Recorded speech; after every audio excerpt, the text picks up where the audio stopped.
Namaskar. Welcome to this summary session of the fourth Adhyaya of Srimad Bhagavad Gita. We start with our gratitude towards the Lord, with whose grace everything is possible. We pray to this Guru Shishya Parampara through which this knowledge is preserved, transmitted so as to reach us. I pay my respects to my Guruji, Pujya Guruma, with whose grace I am able to learn the scriptures and share this understanding with you. We start with the prayer. Om Sahana Vahvatu Sahanau Bhunaktu Saha Viryam Karvavahai Tejasvinavati Tamastu Ma Vidvishavahai. Om Shanti Shanti Shanti. So before going to the fourth Adhyaya, let us recapitulate what Bhagwan has said, what has happened so far from the first to the third Adhyaya. The first Adhyaya, Arjuna becomes, he becomes confused about what is Dharma, what is Adharma.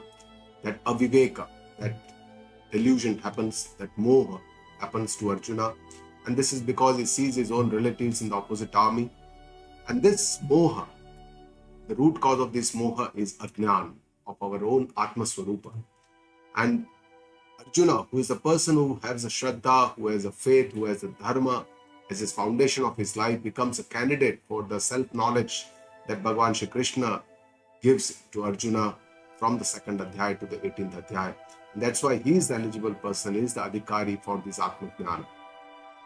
In the second Adhyaya, Bhagwan gives this message of the knowledge of our own self, Atma, and knowledge of the eternity, the Brahma, and says that both of these is one. Aham Brahmasmi, Ayam Atma Brahma. And then says, how do we attain this? Starts with Karma-yoga, is a main step, and then describes the attributes of the person who is firmly rooted in wisdom, the Sthita Prajna. So Bhagavan talks about both Karma and Jnana. And then Arjuna becomes confused, and third Adhyaya starts with this question out of this confusion, whether Karma or Jnana. And then Bhagavan describes the Karma-yoga in details, all the detailed attitudes of Karma-yoga. In the fourth Adhyaya, Bhagavan describes how we can renounce our actions by this understanding, by this knowledge, by this Jnana. And this renunciation of this, which is called as Jnana Karma Sannyasa Yoga. And this essentially means that the actions are given up, means we go into Nivrutti. But this Nivrutti is not from outside. It is not that these actions have to be given up. The attachment to the actions have to be given up. And this is by the understanding of I am the Atma Swarupa and Akarta Swarupa. And this understanding, only with this Jnana, we can give up the bondage to the actions, Karma Sannyasa. So from Karma, how do we go to Akarma? By the understanding of this Jnana. And this is the crux of the fourth Adhyaya of Srimad Bhagavad Gita. In the third Adhyaya, Bhagavan described many attitudes of Karma Yoga, how we begin our spiritual journey by understanding here Ishvara Tattva, the understanding of the Ishvara Tattva and some kind of devotion, bhakti is essential to make it Karma Yoga. Ishvara Arpana Bhava, whenever we do any karma, we pray to the Lord, we surrender to the Lord and remember the Lord, Smarana of the Lord, and feel that it is because of His Krupa and that we are able to do this, whatever we have achieved in life. So that is kind of a gratitude, a feeling of gratitude. And we also do our actions to please the Lord. We do it in the most meticulous way, in the best possible way, with a lot of thinking, awareness, understanding, so that the Lord is pleased. And we never question why do we need to do this action. We do it as if it is the Ishwar Agnya, His orders. It is given me this responsibility and I have to do it with a Nimitta Bhava, as an instrument that I have been given this responsibility. I have been chosen as an instrument to perform this duty in this world, and I should do my work accordingly. And in my life, I have many roles to perform as a professional, as a father, as a parent, as a child, as a person in the society, responsible person. So all these roles, I do it as my duty, as my kartavya, and that is the dharma buddhi that we need to have. And whenever I get the karma phala, results of my action, I accept it completely as a prasada buddhi and share it with all the others who have contributed in this endeavor. So with this, we start with the fourth Adhyaya. The first shloka Bhagavan starts speaking and he describes the Vidya Parampara, the knowledge tradition, the lineage, and says that this starts with the Lord himself. Bhagavan has started this yoga or the Vidya Parampara. He says, Imam Vivasvate Yogam, Roktavahanam Avyayam. This imperishable Avyaya Yoga, which he has described in the second and the third Adhyaya, the Jnana-yoga and the Karma-yoga. He says, Vivaswan, Imam Vivasvate. Vivasvate means sun. Vivaswan is sun. So he says, first, I gave it to the sun at the time of the creation, when the creation started. I gave it to the sun. And then Vivaswan Manave Praha. Surya then passed this knowledge to Manu, and Manu Rikshwa Kave Bravid. Manu gave it to King Ikshwaku, in whose dynasty Sri Ram was born. So this is how he says the knowledge tradition is going on.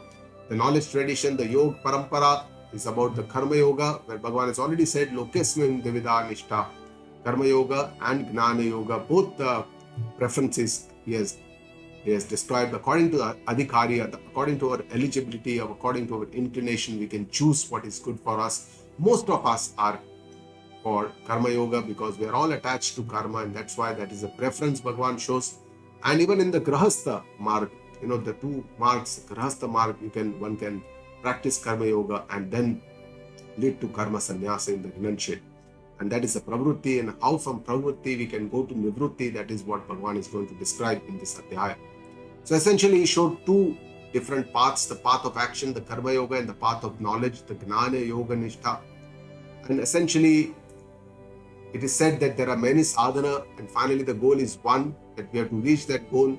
But here the understanding that Bhagavan is going to tell us in the fifth Adhyaya also is that these are all related. Actually, the Karma Yoga, after Antakaran Shuddhi, even in fourth Adhyaya mentions this, it will lead to the Jnana Yoga, the path of knowledge. And finally, there is only one path. The knowledge path is the best way, is the highest way to understand this, the Atma Jnana, the Brahma Jnana, this divine knowledge, this self-knowledge, whatever we call it, that is the ultimate goal. That is a sadhya. How from our own regular actions we elevate ourselves to do Karma Yoga and then understand this Jnana, the knowledge, divine knowledge, and achieve the Moksha, the freedom. That is ultimately the yoga that Bhagavan is talking about. And then he says this Parampara Prapta Yoga, this yoga tradition, the Jnana Parampara, he says, Imam Rajarshayo Viduhu. This, even the wise kings knew this knowledge, the divine knowledge. The kings who used to rule over the people, they also, it was thought that the Brahmana had this knowledge, but even the kings, the Kshatriyas also were having this knowledge because they would use this knowledge for the welfare of their people. But Bhagavan says, as Sakale neha mahata, as time went by, yogo nashta, he parantapa, O Arjun, this knowledge nearly became extinct. And Bhagavan is trying to say why he needs to take birth, because he's going to talk about his avatara in the next few shlokas. And that's why he's giving one of the reasons, Krishna's own avatara, one of the prayojana, one of the purpose was to give this Atma Jnana Udesh in Bhagavad Gita. And that's why Bhagavan is saying that. And then he tells Arjuna, Sa evayam maya tetya yoga prokta puratana. I'm telling you the same ancient, old, original, profound knowledge, that secret knowledge I'm telling you today. Bhagavan says, why? Bhakto si me sakha cheti. You are not only my devotee, but you are also my friend. Hasyam hyeta uttamam. That's why I'm telling you this profound secret knowledge. Why is it called rahasya? Why is it a secret knowledge?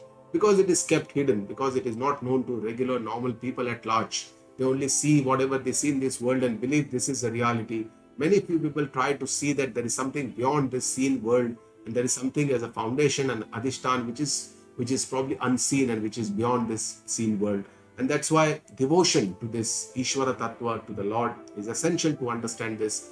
And friendship will make us a devotee, and the Sakha Bhav of the Ishvara will definitely help us to get closer to the Lord.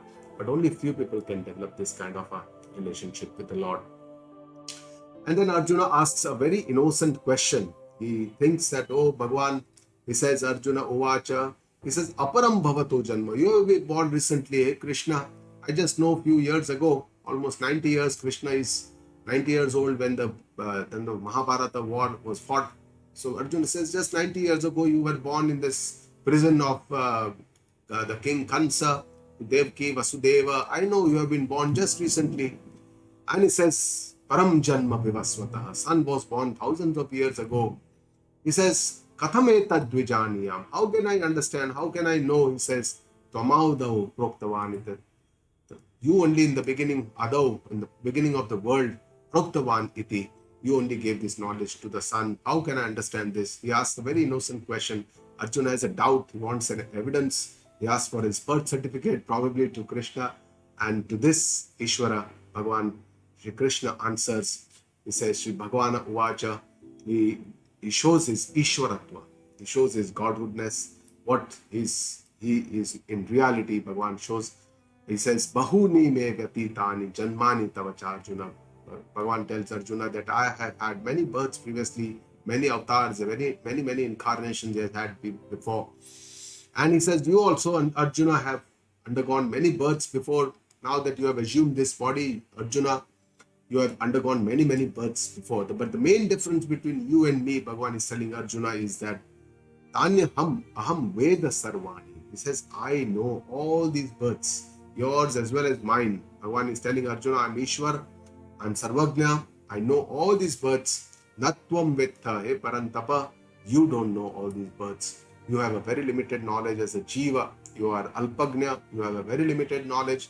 That's why, you are not able to see the big picture, and I can see this very big picture, and that's why Bhagavan is telling Arjuna what is the main difference. In the next 3 shlokas, it talks about his incarnations. That is called the Avatar Prakarana, short Prakarana, in which the first shloka, 6th one, he describes his original form and how he takes human form. When does he take human form and why does he take human form? Bhagavan talks about his incarnations. Ajopi sannavyayatma. Here Bhagavan describes what is his original form of the Lord. Ajaha api. I'm unborn. Bhagavan says, avyayatma. I'm eternal, I'm changeless, I'm indestructible. And the Nirakar Nirgun Swarupa of Ishvara is the Brahma Swarupa, which is unborn, which is eternal, which does not change, which is unmanifest. And Bhagavan says, Bhutanam Ishvaro api san. And though I am the Lord of all these beings, I am Ishvara. He says, Prakrutim Swamadhishtaya. I take the nature under my control. Prakriti, nature, is under the control of the Lord, and that's why Maya is in Shastras is called Brahmashraya. Maya, it is ashrit through Brahma. Bhagavan takes the support of Maya, but that is dependent on the Ishvara at his own will, at his own volition. He can take the help of Maya too, and that's how he says, Sambhavami Atma Maya. I manifest, I incarnate, I take this form whenever Bhagavan wishes to take. He says, Atma Maya, with my own powers of the Maya Shakti, my own creative energy. Maya is the creative Shakti of the Lord, with which Bhagavan takes birth on this universe. He manifests himself on this universe, he says. And that's why, to understand, Bhagavan is, is completely independent. Whenever he wants to take birth, he can, and whenever he desires, he can take birth. Jiva is not independent. He is dependent on the karma phala theory, and he is born due to his karma, his previous karma, his kartrutva, and a gnana, which keeps his life and death chakra alive. And this sansar chakra keeps on, and the birth of the jiva is because of these kartrutva. And then Bhagavan describes when does he incarnate. Yada yada hi dharmasya glanir bhavati bharata. He says, whenever there is decline of dharma. Now dharma, when it is described in Bhagavad Gita, it does not mean any religion. It does not mean Hindu religion, because Hinduism is a way of life, and dharma here is the righteous way of living a life. When Bhagavan talks about dharma, it means the main, of course, there are many interpretations and many definitions or many meaning of dharma, but the main meaning of dharma is the right way of living, according to our kartavya, according to our duty, what should we do, what is right, what is not correct, what are the right way to live. And here, the people who follow this dharma are dharmi, and to protect this dharmi, Bhagavan says, Abhyuthanam adharmasya. Whenever there is increase in adharma, tadatmanam srujamyaham. Then and there, I manifest myself. Every time there is decline in dharma and increase in adharma, I manifest myself. And he says, Paritranaya sadhunam. To protect and nurture this sadhu purush, the righteous, the dharmi purush, who follow the dharma. Vinashaya cha dushkrutam. To destroy the adharmis, the demons, who create a lot of upheaval, those who become very violent and destroy others. For to destroy those adharma is one of the main prayojan of Bhagavan. In his Krishna avatar, he already destroyed so many demons, and in all his avatars he has done this. To re-establish Dharma Sansthapanarthaya, to re-establish Dharma, Bhagavan says, Sambhavami Yuge Yuge, I incarnate, I take this form every yuga. Yuga is, there is one yuga, there is Chatur Yuga, there are 4 yugas. It is not, does not mean Yuge Yuge means every yuga I take one birth, because Bhagavan incarnates sometimes, many times in a yuga, and sometimes even once in a yuga. His incarnation of the Kali Yuga is still about to come. And he says, I incarnate whenever needed. And then Bhagavan talks about how if somebody understands or knows me in my divine birth, my divine form, my divine actions, he says he becomes one with me, becomes free from all these karma bandhana. Janma karma cha me divyam. Bhagavan says, my birth and my actions are very divine. And divinity means that his birth is independent. He is not dependent on any karma phala to take birth. This kind of birth, if somebody understands. And actions. Actions means Bhagavan is not bounded by actions. He says, Namam karmani limpanti, name karma phale spruha. His actions, he is not bound, he is free while he is doing his actions. And they are all divine because it's a blessing for everyone, for the mankind at large. Evam yo vetti tattvataha. Who understands this truly, tattvic sense, in the original sense, truly. Somebody understands, Tyaktva deham punarjanma. Naiti mam eti sorjuna. Tyakta deha means when one leaves the body, na eti, does not get rebirth. Mam eti, attains me, Bhagavan says, Saha Arjuna. Oh Arjuna, that person does not get rebirth. He attains me. Somebody who understands me completely also understands that his own Swarupa, his own Tattvic Swarupa is that the same Satchit Ananda Atma Swarupa. And that's why with this understanding he becomes one with me, with the Tattvic meaning, and that's how he does not get birth. He gets a freedom from this Janma, Mrityu, Samsara Chakra. And for this, we need to undergo the sadhana, the spiritual journey, where we have to take help of these different sadhanas, which will overcome the obstacles and which are in our mind most of the times to achieve a particular benefit or a phala or a goal. So Karma-yoga, the main advantage is it takes care of our raga dvesha, it shithils or destroys or dissolves our raga dvesha and leads to antakarana shuddhi, the purity of our inner mind. Bhakti yoga takes care of our chanchalata. Chanchalata means a lot of restlessness that we have, and this helps us to make us focused, concentrated. Ashtanga yoga helps us to take care of our aniyamit jivana, our indisciplined life, makes it more disciplined life so that we can progress on this path. And finally, the Jnana yoga is the most important, which takes care of our Jnana, which is the root cause of all the maladies. And this, the benefit is Atma Jnana, the self-knowledge. We become one with the universe, and we have to travel the same path that our ancestors have shown, our lineage has shown. There is no new path has to be created. And in the spiritual journey, in the sadhana, there are 2 main steps which have been described in our Vedanta Shastra. First is the eligibility, what is called as the sadhan chatushtaya sampatti, which makes us eligible to understand the Atma Jnana. And this sadhana first starts with viveka. Viveka means awareness, that discriminating intellect which helps us to discriminate what is the truth, what is not the truth, what is the correct thing to do, what is not the correct thing to do, what is the right thing, what is the unright thing. Viveka between Atma and Anatma, Viveka between Satya, Mithya, and all these, Jada, Chetana, all this Viveka is important. And with this Viveka and understanding that the world that I'm seeing is not the true world, I have to get a Vairagya. I have to get away, get detached from this world so that I can then go within. And then Sham Adi Shat Sampatti, the 6 steps, Shama, Dama, Uparati, Titiksha, Shraddha, and Samadhana. All these 6 steps are very, very important, and Bhagavan is describing all this in the Geeta ji, Indriya Sanyama, Mana Sanyama, all this Titiksha, endurance, stance, Titikshasva Bharata, Shraddha, Samadhana, all this. And finally the goal is Mumuksha, that intense desire to be free. Mumuksha. Mumuksha is very important. Only with this Mumuksha we can go on this path. And the second step is the pursuit of knowledge, the Jnana Nishtha, to understand this. And for this, the Antaranga Sadhana are important, the Shravana, Manana, and Nididhyasana. Shravana is listening to the Upanishad Mahavakyas from the Guru to understand the meaning of these Mahavakyas. Manana is to clear the doubts, the sanshaya, which happens after listening. And this is done by logical reasoning according to the scriptures, the prakriyas or the processes that has been shown. How with these processes we can clear our doubts, and that also Guru can help us do it. And Nididhyasana is a Vedantic meditation to assimilate this in our life. Only we can do this.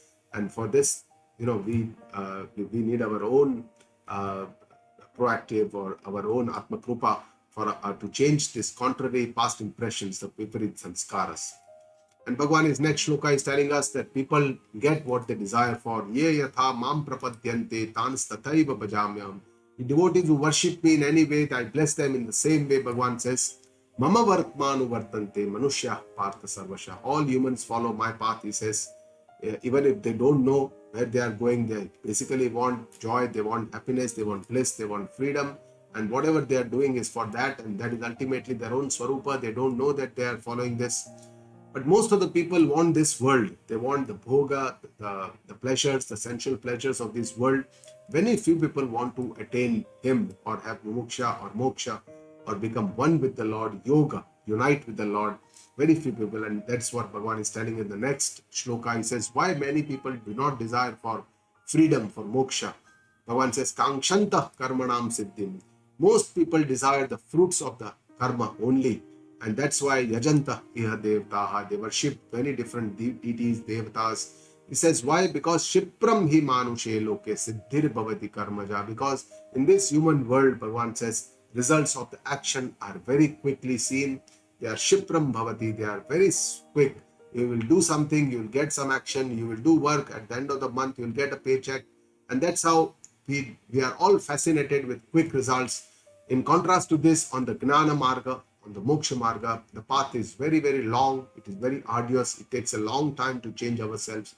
There are a lot of misconceptions and myths within us that needs to be changed. Entire our personality needs to be changed. And that's why it is not an easy path.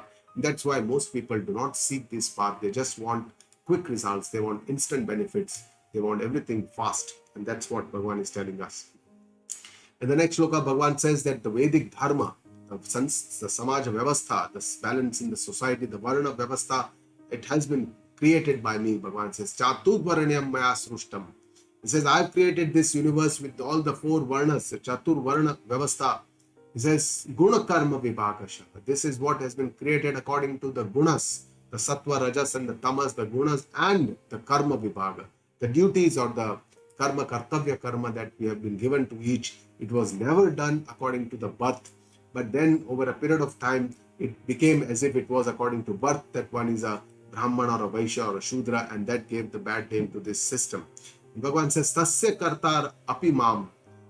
Even though you believe that I am the creator, I am the Karta, Vidhi Akartar Amavyayam. Bhagavan says, you consider me as an eternal non-doer, Akarta. I am not the Karta. Though I am the Karta, I am not the Karta. Bhagavan is telling, this looks very contradictory. We need to understand, and this here is where a guru comes and plays the role to explain to us what it is the meaning, what Bhagavan is trying to say when he says, I am the Karta, still I am the Akarta. You know me as a Karta, but still know me as a Akarta. Because the Tattvic Swarupa of Bhagavan is a Karta Swarupa. It is a ever changeless, Avyaya Swarupa, ever changeless, indestructible consciousness. This is the Brahma Swarupa, that is the Swarupa of the Lord. Bhagavan says that's how, though from outside as a Ishvara or as a Saguna Swarupa, you may see that I am the Karta, I am the doer of all this. You understand that my Tattvic Swarupa is a Karta. Bhagavan does not have any Kartrutva, does not have any, and that's why he is Sthita in Akarta Swarupa, and that is what we need to understand. So the four Varna Vyavastha that was in our ancient times, which was given, Brahmana, Kshatriya, Vaishya and Shudra, basically was dependent on the Guna and Karma Vibhaga. Sattva predominant were the Brahmins, whose main purpose was to preserve the knowledge parampara. Kshatriyas, they were mostly Rajas Guna Pradhana. They were more involved in karma, mostly for protection of the society and more selfless karma. Vaishya also were predominantly in karma. They are Rajas Guna Pradhana, but they are more self-centered because they used to do business community. And Shudra, the Tamas, they were the followers, they were the working class, the service-minded people.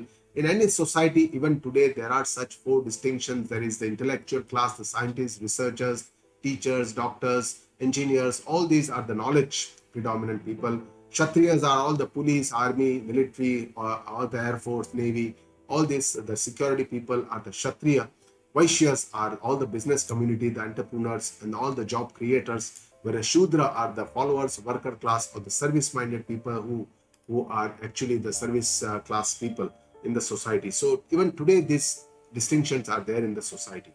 The four ashramas that were designed were for the individual person for to attain his ultimate goal of life. The four goals or the purushartha pursuits which were described are the dharma, artha, kama, and moksha. Ultimately, it was through the dharma that the artha and kama need to be understood, and the final goal was the moksha for any human life. So, brahmacharya, gruhastha, vanprastha, and sannyasa were the four ashramas. The brahmacharya ashram is a childhood when the student will go to a guruji. It was a knowledge dominant. It will give him a roadmap of how the life is to live. It will help us to live, to understand the life values, the moral values of life. We'll learn all the life skills, and according to the dharma, will lead the life. When he comes back to the gruhastha householder, he gets married and lives a life with the family, and he lives in action karma and carries out this karma according to dharma, according to the principles of our shastra. And it is more selfless karma, karma-yoga as it is called. And then the third is the vanprastha ashram, where it is more devotion or bhakti oriented. When he starts winding up whatever he has created, prepares to let go, and he goes more inwards in the spiritual journey. And then finally the sannyasa yoga, where sannyasa ashrama, where he learns to live everything, lets go of everything. He may not let go of and go into a forest or a hermitage, may live in the world, but leaves everything, because one day he has to leave everything. And this is the self-knowledge. He prepares his mind and focuses only on Atma Jnana, that is the ultimate goal. In the next shloka, Bhagavan says, who knows Ishvara completely or truly is not bound by actions, namam karmani limpanti. He says, my actions don't bind me. Name karma phale spruha. He says, I have no attachment to the fruits of the actions. Iti mam yo bijanati. The one person who knows me in this way, karma bhirna sapatyate, does not get bound by actions. So Bhagavan is telling that somebody who knows Bhagavan is in original form, the akarta swarupa, the abhokta swarupa, non-doer, non-enjoyer, then he also knows that he also is the same swarupa. His nature is the same. His nature is not different. His self is also the same. With this understanding, he does not get bound by actions, and he gets free from this samsara chakra. So Bhagavan is telling Arjuna, follow your footsteps of your lineage by this understanding and do your karma yoga. Bhagavan is telling me, evam gnatva, by knowing me as well as your own self in this way, akarta, abhokta, swarupa, asanga, detached swarupa, satchit, ananda, which is your tattvic swarupa. With this, if you, thus karma, purvairapi mumukshubihi, krutam karma. The seekers of the ancient times, your forefathers also did the same actions. They did it with karma yoga, bhavana. Kuru karmaiva tasmatvam. That's why, Arjuna, you also do all your actions according to this karma yoga attitude. Purvaj purvataram krutam. Just as your purvaj, or your forefathers have done. Start from the sakam karma, but you have to go more towards selfless actions, nishkam karma, the karma yoga. And finally, you have to go towards akam, a karma. That is, with this knowledge, with the understanding, with the shuddhi, you have to do karma sannyasa, which is called Gnana Karma Sannyasa Yoga. Bhagavan is trying to take Arjuna from Karma Yoga to Gnana Yoga. And Bhagavan then tells Arjuna that what is karma, what is akarma, you need to understand. He says, Kim karma, kim akarmeti, kavayopyatra mohita. How to do actions, how not to do actions, what is karma, what is akarma. Even the most intelligent people, the scholars also, kavi, also get mohit. They got confused, they got deluded. Bhagavan says, Tatte karma pravakshami. That's why I'm going to tell you all about karma, how to do it, how not to do it. Yajgnatva moksha se ashubhat. By knowing which you will be liberated from this ashubha, this sinful world, and achieve moksha, achieve freedom, Bhagavan is telling Arjuna. And he also says, you need to understand the true meaning of karma. He says, karmano yapi bodhavyam. What is karma? What is prescribed actions? What is vihita karma? What needs to be done is worth knowing. Bhagavan says, bodhavyam cha vikarmanaha. What is forbidden action? What is nishiddha karma? What is something you should not do is also worth knowing. Akarmanascha bodhavyam. And also what is akarmana? Akarmana means being actionless, is also to be known. Gahana karmano gatihi, because Bhagavan says the nature of karma is very deep. It's very difficult to understand this karma phala theory, how, what we do, when will we get the results, why, when, where, how we will get it. We don't understand this. There is a very deep nature of karma, Bhagavan says, and that's why you don't try to understand that. And then Bhagavan tells Arjuna what is the correct attitude and vision of the wise person. He says, Karmanyaya akarmaya pashyet. One who sees action in inaction. Akarmani cha karmaya. And one who sees inaction in action. Sabuddhiman manusheshu is a person who is wise, who is a gnani. Sayukta krutsna karma kruta. He is really a yogi, a viveki person, and he is krutsna karma kruta. He is a performed all the actions, is complete, is paripurna in all regards. Bhagavan says. So we need a, it's a very, very difficult shloka to understand. The hidden meaning can only be explained by a guru. What Bhagavan tries to say when he says one who sees action in inaction and inaction in action is a wise person. If he says something like this, it's very difficult for a normal person like us to understand what is Bhagavan trying to tell us. So a guru explains to us that one who sees action in inaction means that while in action, the agnani person, the ignorant person, most of us already are in many, many desires. So even when we are sitting idle, we are in inactivity, we keep thinking, our mind is continuously thinking, and that's why we are always in action. We are always in karma, because karma is not just physical. It is also in the mind, it is vachika also. That's why we are constantly, something is chattering, something is going on and on and on. Even when we are not doing any karma, we are sitting lazy or idle, then also something happens all the time. And akarmani karmaya means one who sees inaction in action. For a gnani person, for a gnani, while he is in action, he or she is in action, but still they are in inaction because they are sthita. They are firmly rooted in their akarta atma swarupa, and which is akarma, which is inaction. And that's why they are, while in action, the gnani purusha is in inaction. And a person who understands this is a real gnani. He is a viveki person. He is a karma kritsna kurta, means he is a fully paripurna person. And that is what Guruji explains to us. And then how a gnani person works and acts in this world, how after one becomes gnani, how do they carry on their conduct in this world? Bhagavan explains in the next 4 to 5 shlokas. He says, first he explains the Gruhastha Gnani, how they do selfless action, those who are householders but they are wise. Yasya sarve samarambaha. They start, all their actions are well begun. They do a lot of thinking, planning, with discipline, without any attachment. They will start all their actions. Kama sankalpa varjitaha. They do all their actions fulfilling not just for their own desires, but they are more selfless. They want to do it as a duty. They want to do it for the welfare of the society. They want to do it as a yadrucha, as a God's will. They want to do it. This is the desire, how they want to do their actions. Jnanagnis tagdas karmanam. All their actions are burned in the fire of knowledge. Tamahu panditam buddhaha. Those are the people who are really wise people. They are a gnani purusha. Because with this gnana, that they are not the karta, they are the akarta swarupa, all their actions, all their karma are burned in the fire. They are destroyed in the fire of self-knowledge. Because it's a kartrutva that binds us to the bhaktrutva. Because this gnani purusha does not have any kartrutva, they don't have aham bhava, they don't even have the bhaktrutva, and that's why they are free from this janma karma and mrityu samsara bandhana. How again the Grihastha Gnani renunciates the fruits of action. Bhagavan is describing in the next shloka, Tyaktva karma phala sangam. One who renounces the desires, fruits of actions, karma phala, who just does his action, accepts whatever is the karma phala. With this attitude, nitya trupto, is always satisfied, does not seek more and more and more. Nirashraya is independent, is not dependent on anyone or any person or anything or any situation for his own happiness, shows his freedom, the swatantra of a Gnani Mahapurusha. Karmanya abhi pravrutto api, even though they are in action, naiva kinchit karoti saha, but still does not really do anything. He still sthita in his akarta atma swarupa, and that's why it does his all actions as he's a sakshi. Is doing playing some different roles. Understand that I'm just playing this role because I've assumed this body, and that's why all the karmas are happening in this body, whereas my own swarupa is akarta swarupa. This is the understanding of the Gnani Purusha. In the next 2 shlokas, Bhagavan describes the Nivrutta Gnani, the sannyasi, who lives. How does he live a simple life without any sins? Nirashihi, he is without any expectations or desires, no asha. Yatachittatma, he has control over his body, mind. That's how, that is a hallmark of a sadhu purusha. Yakta sarva parigraha, he's given up all the possessions.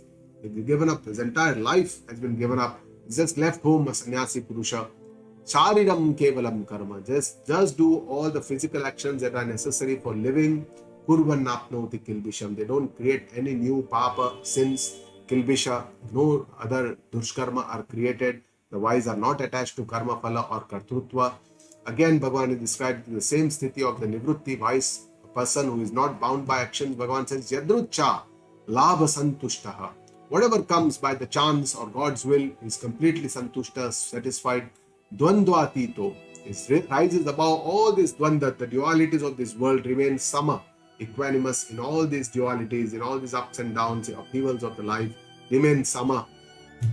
Vimatsaraha is never jealous for anyone. Jealousy is generally due to comparison and competition, but the wise person knows that there is nothing like comparison. Everybody is unique from outside and everybody has the same Atma Tattva. He sees this Tattva, oneness. That's why there is no comparison, there is no competition. And with this understanding, Sama Siddha Asiddhaucha, it remains same in success and failure, takes both this in the same stride, does not get overjoyed by success, does not get dejected by failure, but takes both everything in the same stride. Krutvapina nibadyate, even though he does all the actions, karma, but is not bound, nibadyate, is not bound to actions. And again, how the wise performs yagna buddhi, actions with the yagna buddhi, Bhagavan says, Gata sangasya is renouncing all the attachments completely, muktasya is free, gnanavastita chetasa is steadfast in this atma gnana, this knowledge with awareness, does all the actions. Ayadnaya acharata karma.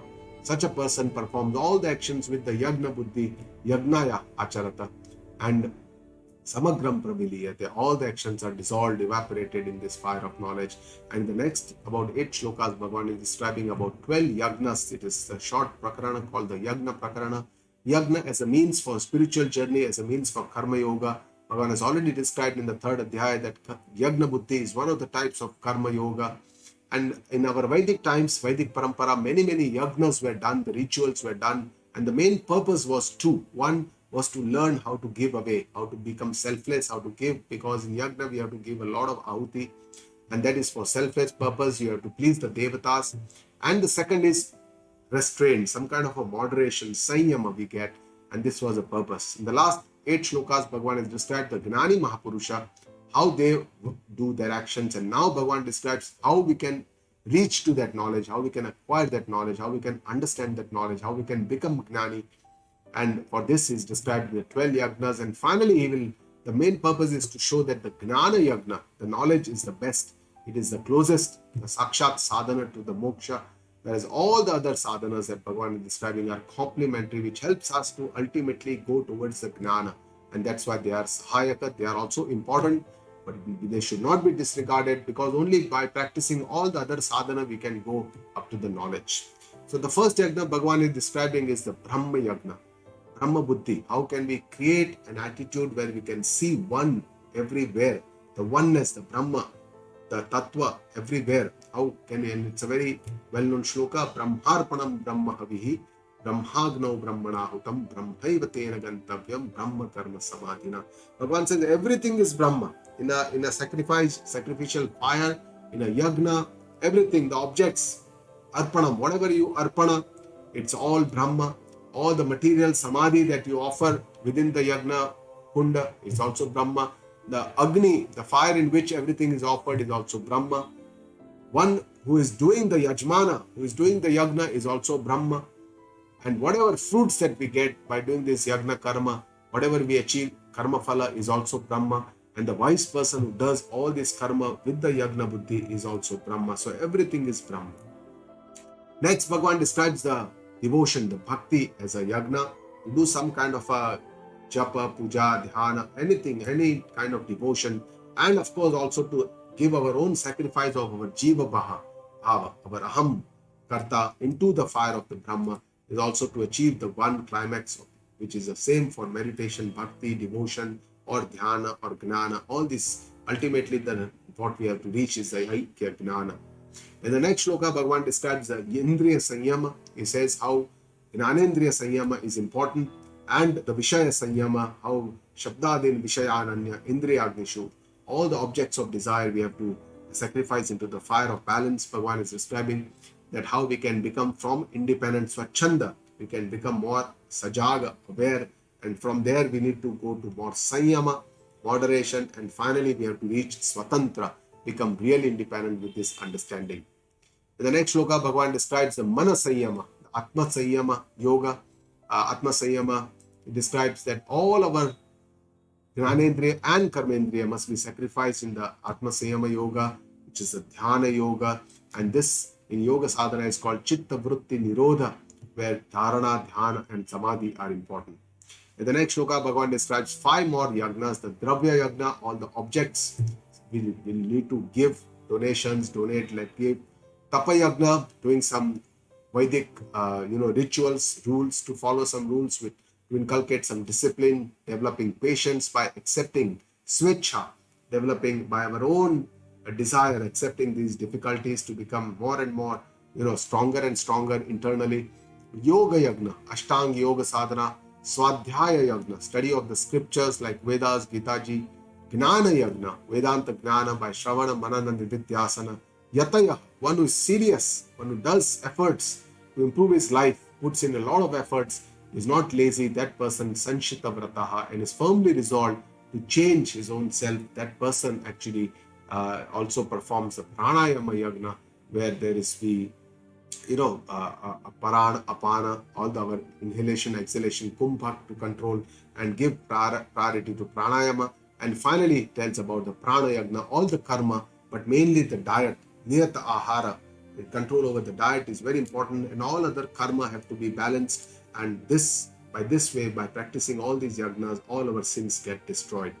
And Bhagavan says, people who practice this yagna and yagna shishta amruta bhujaha, whatever remains after yagna, and accepts this as prasada buddhi, like a nectar, shares with everybody and purifies the mind, that person also attains Atma Gnana, leads to Amaratva, Amruta Bhujaha, leads to Amaratva, freedom, and that is only by Atma Gnana.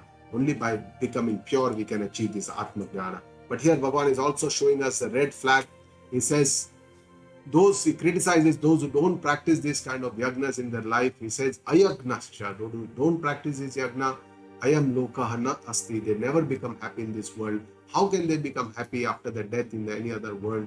Because their lives are all selfish, they are self-centered, and that's why karma bhoga, they are all in this cycle.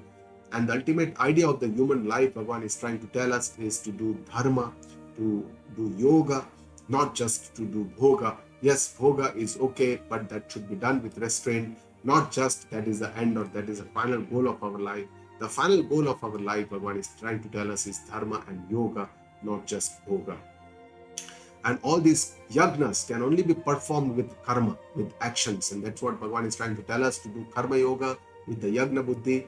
Like all these 12 yagnas that Bhagavan has mentioned, he says, know that all these yagnas are accomplished only by karma. Karma jan vidditan sarvan evam natva vimokshase. By practicing these yagnas, by finally knowing this, you achieve the freedom after purifying your own self. So ultimately, karma yoga will lead to Shuddhi, purity, and then it will lead to Atma Gnana. That is what Bhagavan is trying to tell us. And he tells us that knowledge yagna is the best. Shreya and Dravya Maya Yagnat. Out of all these yagnas that I have described, Gnana Yagna Parantapa. Hey Parantapa, Gnana Yagna is Shreya, is the best out of all. Sarvam Karma Kilam Partha Gnane Parisamapyate. All the karmas finally end up in knowledge. And knowledge is the final step to moksha, and all the other steps are complementary to moksha. And how we can imbibe or understand this knowledge, we need the help of a guru. Bhagavan is trying to tell us, Tadvidhi pranipatena pariprashnena sevaya. That Tadvidhi, that knowledge of the eternal consciousness, Brahma, Atma, Paramatma, you should know. How? Pranipatena, by bowing down to Guruji, pariprashnena, by asking questions to Guruji, sevaya, by service to the Guruji, seva. And upadekshantita jnanam, when the Guru becomes happy, he will give you the knowledge of the self and thinks that you are eligible for that knowledge. And that Guru must be gnaninaha, one who is knowledgeable by the lineage, has understood this, who has read this, has been sampradaya vitta, and tattva darshinaha, who has seen this tattva, who has been realized, self-realized, and just Gnaninaha or Tattvadarshina is not important. Both, Bhagavan says, is important. Gnaninaha and Tattvadarshina, both will be an ideal guru. Next 4 shlokas, Bhagavan describes the phala, the benefit of the gnana. The first shloka describes the mohanasha, describes all the attachment, this gnana. Bhagavan says, Yajgnatwana punarmoham. By knowing this knowledge, you will not again be attached. Arjuna, evam yasyasi pandava. Just the attachment that you had recently in the first Adhyaya, Arjuna had a lot of attachment. He didn't want to fight. That's what Bhagavan is reminding him. It says, Yena bhutanya asheshena. With this knowledge, you shall see draksha Atmanyasthomai. You will see everything in me, and yourself also you will see completely in me. You will see the oneness with this knowledge, and with this oneness you will not get attached again. There won't be any moha, because you will be seeing one Atma Tattva behind all the differences. The second benefit, Bhagavan says, that all your papa, all your sins will be destroyed. Even if apichedasi papebhya, even if one is a biggest sinner, sarvebhya papa kruttama, out of all the big sinners, Sarvam Gnana Plavaineva, with the help of this boat, Plavanev, by the boat of knowledge, Vrujinam Santarishas, you shall very well swim across this ocean of sins, the Sansara Sagar, which is considered to be the ocean of sins. You'll go across. That is the power of this knowledge. So one should not feel that, I am a papi, I cannot have this Atma Gnana. Bhagavan says the knowledge itself is so powerful that it will destroy all your papa. And that's why we can start now, we can wake up, and at any point of time we can wake up and start and understanding this, what Bhagavan is trying to tell us. The third benefit is the karma nasha. All the actions are destroyed with this fire of knowledge. Yathai dhansi samidhogni bhasmasat kurute Arjuna. Hey Arjuna, just like a samidha agni, just like a well-lit fire burns all the fuel, the yatha, idhansi. In the same way, gnanagni sarva karmani. Bhagavan said the fire of knowledge, bhasmasat kurute tatha, will burn all the karmas, and that is what is the understanding, that all the sanchita karma, all the prior accumulated karmas, the agami karma, the ones which are going to be done in the future, or the prarabdha karma, which already have started giving the karma phala, all these types of karmas will be dissolved by this gnana, because karma binds us. We are bound to karma by our kartrutva, but with the gnana, that kartrutva is lost. And with this, all the bondage of the karma is also lost, and all the karmas are burned, destroyed, means they become bhada, means they don't have the power to make us bondage. That is the understanding. Malanasha. And the final understanding is all the impurities, ajnana, everything is destroyed. Bhagavan says, Nahi gnanena sadrusham pavitram iha vidyate. There is nothing more pious than this Atma Gnana. Tat swayam yoga sansiddha. One has to achieve this or attain this by our own efforts. The yogana sadhana, khalen vindati. It will take a long time. It is not easy. Atmani vindati. And we have to understand this in our own pure inner self. We don't have to go outside to understand this. This has to be understood in self. And spiritual path is definitely not easy. It is time consuming. But Bhagavan is telling us, Shanai Shanai Uparamed. Gradually, with needs, patience, and efforts, continue on this path and you'll get the benefit. And who is the ideal seeker, Bhagavan is telling us, who gains this knowledge? Shraddhavan labate gnana. One who has faith, one who has Shraddha. Shraddha in Shastra, Shraddha in Guru, and Shraddha in Ishvara. All the three is very important. And the mainly, of course, Atma Shraddha, our own self-confidence is very important, because we have to follow on this path. Gnan, Shraddhavan labate gnanam tatpara labate gnanam. One who is tatpara, one who is very eager, enthusiastic, who puts in a lot of efforts who has a clarity of the goal and is committed to this goal, puts in a lot of effort, that person will attain this knowledge. And Sanyatendriya labate gnanam. One who has his senses under control, Indriya Sanyama, one who has the control over the senses and withdraws all the senses from the Vishaya, is not going just in the Bhoga, has developed Vairagya and has a surrender to the Lord. That person will definitely understand this knowledge. And Bhagavan says, Gnanam labdva. What is the benefit of this knowledge? Param Shantim. He says, by knowing this knowledge, you will achieve Param Shantim. That is eternal peace, which does not come and go, which is always there, which is the best peace, the most beautiful eternal peace, which is our own Swarupa, our own Atma Swarupa, Ananda Swarupa, and which is, Bhagavan says, Achirena Adhigachati, means you will get this peace instantly. By knowing you will get this peace, there is no antarai of time, there is no duration of time in between this. The moment you know Atma Swarupa, you are at complete bliss, You don't want to seek more and more in this world. And one who is not eligible for this knowledge, Bhagavan says, the doubting mind, sanshayatma vinashyati, says, aya, agnyascha shraddhadanascha. Agnya means one who is ignorant. Ashraddhadan. Ashraddha means one who does not have faith. And sanshayatma, one who keeps doubting all the time, has doubts, because does not have shraddha, does not have knowledge, gets destroyed. Vinashyati. Destroyed does not mean that you get destroyed. Destroyed means that it's a very sukshma thing. Shraddha, one does not gets destroyed, means that does not achieve the ultimate goal, what life is meant for. So one who keeps doubting, Bhagavan says, Nayam lokaha asti na paraha na sukham sanchayatma. One who keeps doubting never becomes happy, neither in this world nor in the another world. After the death also will not be happy, because he keeps doubting. So sanchaya, doubts definitely will be created when we are in this path. But if we have shraddha, then we can, take pariprashnena, we can ask questions to Guruji and resolve these doubts, or we can read ourselves, discuss with other sadhakas and resolve these doubts. But if we have ashraddha as the mula of this and we keep doubting, sanchayatma means that person keeps doubting, constantly has a habit of having doubts everywhere, that person does not attain any happiness in this life or the other. That is what Bhagavan is telling us. Coming to the end of the Adhyaya, Bhagavan is now giving us a final message. What is the benefit of this self-knowledge? How with this gnana we can understand what is karma sannyasa. He is telling us, yoga sannyasta karmanam. One who has renounced all the karmas, all the actions by this yoga, by this gnana yoga, by this understanding, by this knowledge, the divine knowledge. For them, gnana sanshinna sanshayam. All the doubts are completely destroyed. They have become evaporated by this atma gnana.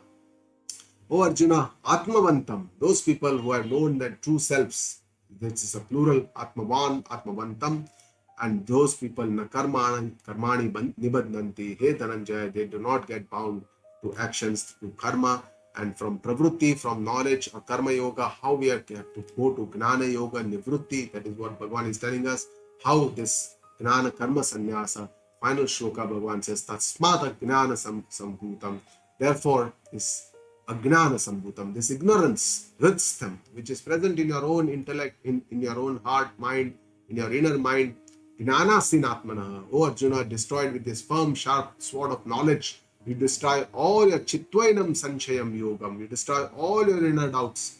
Atishto Tishta, Uttishta Bharata.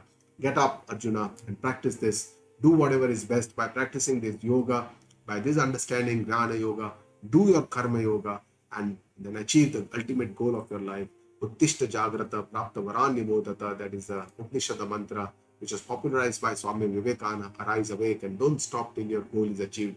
With this Gnana, how we can achieve the Karma Sannyasa. So finally, the understanding of Gnana Karma Sannyasa Yoga is that we have to renounce our actions by the self-knowledge, which leads to moksha, to freedom. For the unwise, the pravrutti and nivrutti both are karma. For the wise person, the pravrutti and nivrutti both are akarma, because the wise person is sthit in the akarma atma swarupa, and that's why it is both akarma. Whereas for the unwise, everything is action. Even nivrutti is karma.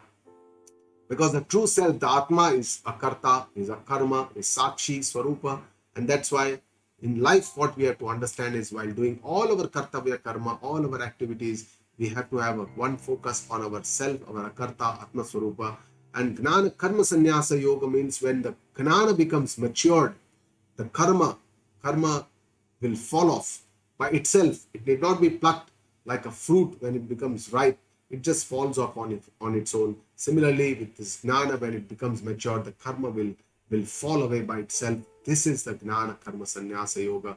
And this renunciation with the knowledge, seeing inaction, akarma inaction, how can we understand in this life? It is very difficult. Just Vedanta gives us some examples how we can understand this. That in presence of the sun is akarta, but all the day happens and all the activity happens in the sun. Similarly, within this sky or within this space, all the planets revolve and the clouds keep moving. So within the akarta swarupa, there is a karma karta. Similarly, when we go to see a movie or we see any TV, the screen is the akarta inactivity, whereas all the motion, all the movies, all the motion activities happens on the screen.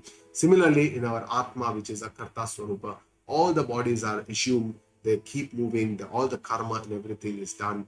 And this knowledge, with this understanding, when all the actions are given up, it is karma sannyas, does not mean giving up actions, but giving the bondage, giving up the bondage to the action. That is what is the karma sannyas in real sense.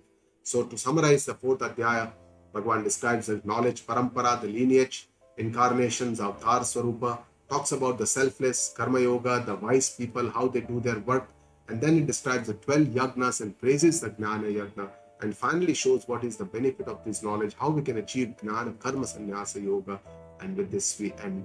Om Tat Satiti Srimad Bhagavad Geetasu Upanishatsu Brahma Vidyayam Yoga Shastre Shree Krishna Arjuna Samvade Jnana Karma Sannyasa Yogo Nama Chaturthodhyayah Sarva Dharman Parityajya Mamekam Sharanam Vraja Aham Tva Sarva Papebhyo Moksha Ishyami Ma Shuchaha Guru Brahma Guru Vishnu Guru Devo Maheshwara Guru Sakshat Parah Brahma Tasmai Shri Guruve Namaha. Om Purnamada Purnamidam Purnat Purnamudachyate Purnasya Purnamadaya Purnameva Vashishyate. Om Shanti Shanti Shanti.